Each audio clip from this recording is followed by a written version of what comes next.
So I'm literally going to be filming like maybe 5 videos at once, maybe 3, maybe 4, I don't know. But we're filming several at a time. So, la- so in today's video, we are going to be talking about Headless Annie. And I know what you're thinking, Caleb, seriously, Headless? And I'm like, yeah, she's headless. And before we get started, just wanted to let you know to subscribe down below.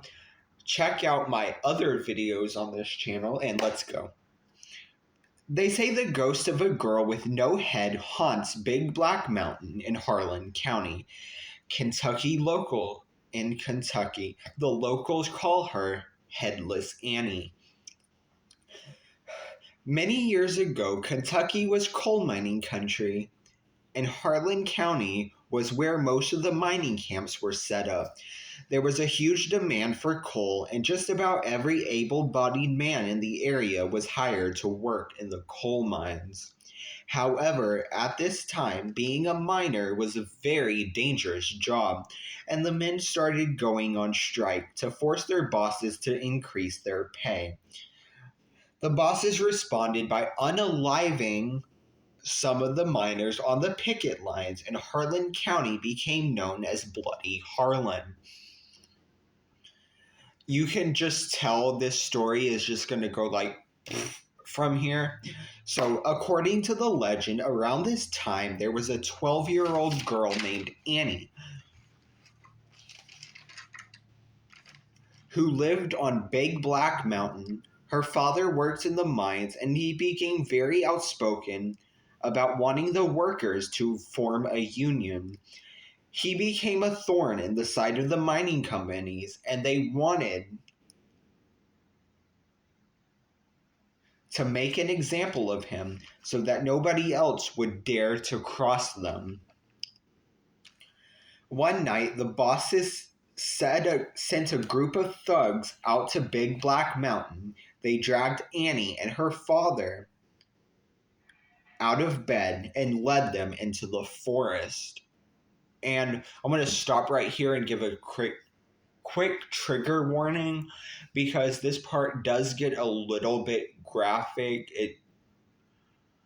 So if you're like triggered by like not like super graphic, like YouTube is still gonna be YouTube friendly, of course.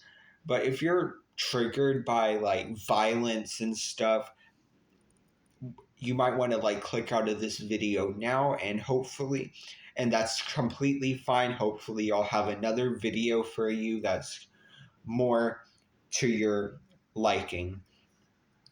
So without further ado, after that disclaimer, let's continue.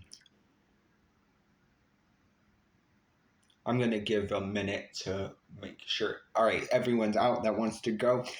First, they made Annie and her mother watch as they cut off her father's legs. Then they hung his body on a meat hook that tied high up in a tree so he could bleed to death like a slaughtered pig. Annie was forced to watch as they unalived her mother in the same grisly fashion.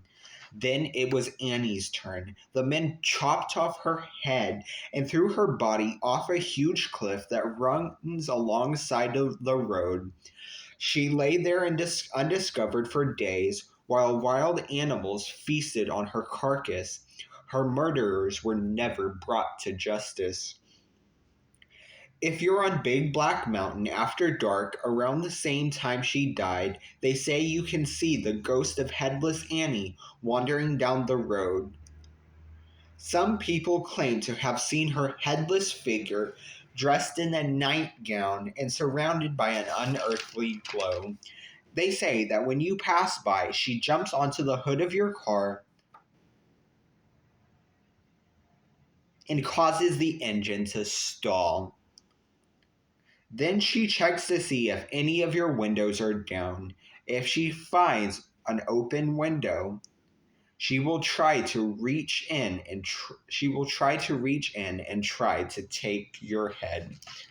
And that is all I have for this story. Now, moving on to today's question. Today's question is, if you had to eat one food for the rest of your life, what would it be? You don't have to say why, because I hate when they're, I honestly hate when they're like, why? Explain your answer. And I'm like, because, just because it's food. My answer, if I had to eat one food for the rest of my life, like, I know this is kind of boring, but I feel like I could eat bread, just bread for the rest of my life, because that's just my favorite food of all time. Either bread or cheese. Do I get cheese on the bread, or is it just bread? Like, what is it? But that's all I have for today's video. Hope you enjoyed, and I will see you in my next video. Sorry. Bye, guys.